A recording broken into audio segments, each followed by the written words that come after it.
بسم اللہ الرحمن الرحیم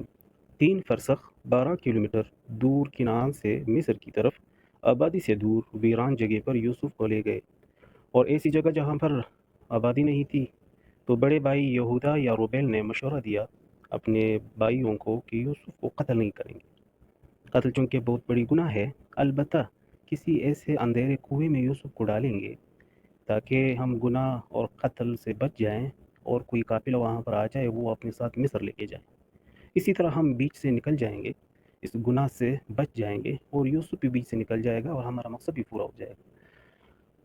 اور بعد میں ہم توبہ کر لیں گے اور والد کی محبت بھی ہماری طرف کامل ہو جائے گی۔ چنانچہ یوسف کو کسی کنویں میں انہوں نے ڈال دیا، اور ڈالتے وقت اس کی قمیص نکال دی اور اس کو خون آلود کیا، اور یوسف اسی کنویں میں 3 دن رہے۔ اور یہ 10 بھائی رات کو اندھیرے میں گھر میں داخل ہوئے اور انہوں نے رونا دھونا شروع کر دیا۔ حضرت یعقوب باہر نکلے اور ان سے پوچھا، کیا ماجرا ہے؟ کیا ہوا ہے؟ بکریوں پر بیڑیوں کا حملہ ہوا ہے؟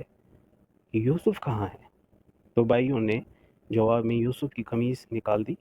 اور والد بزرگوار کے سامنے ظاہر کر دی کہ یوسف کی قمیص یہ ہے، اور ہم کھیل کود میں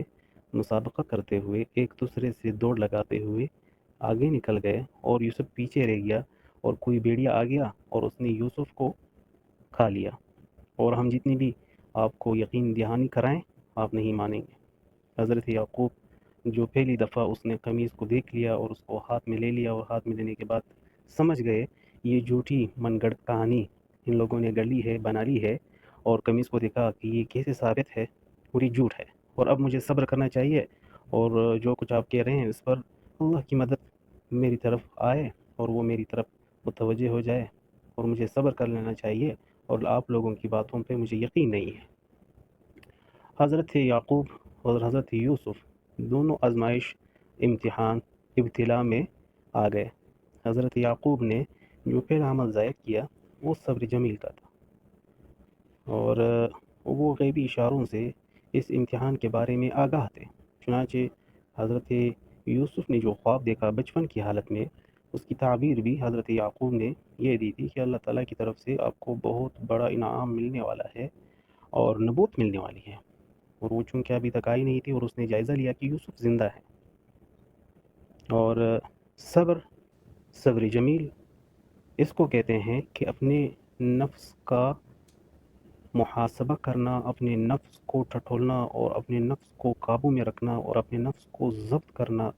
اور اپنے نفس کو گرفت میں رکھنا، اور اپنے نفس کو کنٹرول کرنا، اسی کو صبر جمیل کہتے ہیں۔ اندرونی جتنے بھی احساسات ہیں ان کو دبائے رکھنا، اور اندر اندر اپنے جتنے بھی احساسات ہیں ان کو کنٹرول میں کرنا، اور ان کو الفاظ کی صورت میں ظاہر نہ کرنا، اور جذبات کو کنٹرول کرنا، اسی کو صبر جمیل کہتے ہیں۔ اور اللہ کی طرف متوجہ ہونا، اور 100% دھیان اللہ کی طرف کرنا، اور اللہ کی طرف یہ نسبت کرنا کہ یہ آزمائش اللہ کی طرف سے ہے، اور اس کا دفع کرنا بھی اللہ کی طرف سے ہوگا، اور اللہ پر مکمل بھروسہ کرنا، اور یہ کہنا کہ اللہ میرے لیے کافی ہے، اور اللہ کی طرف اس سخت کڑی امتحان میں تفویض کرنا اپنے معاملے کو کہ یہ میں اللہ کی طرف اس معاملے کو حوالے کر رہا ہوں، اور اللہ کے فیصلے پر اپنے آپ کو راضی کر لینا، اسی کو صبر جمیل کریں گے۔ اور آپ جتنی بھی زیادہ اللہ کی طرف متوجہ ہوں گے، اس معاملے کو اللہ کی طرف زیادہ لے کے جائیں گے، تو دھیرے دھیرے امتحان ختم ہوتا چلا جائے گا، رفتہ رفتہ آپ کا امتحان ختم ہو جائے گا، اور ایک دن آئے گا انشاءاللہ کہ اس تکلیف، درد، مصیبت، پریشانی، دکھ کے بدلے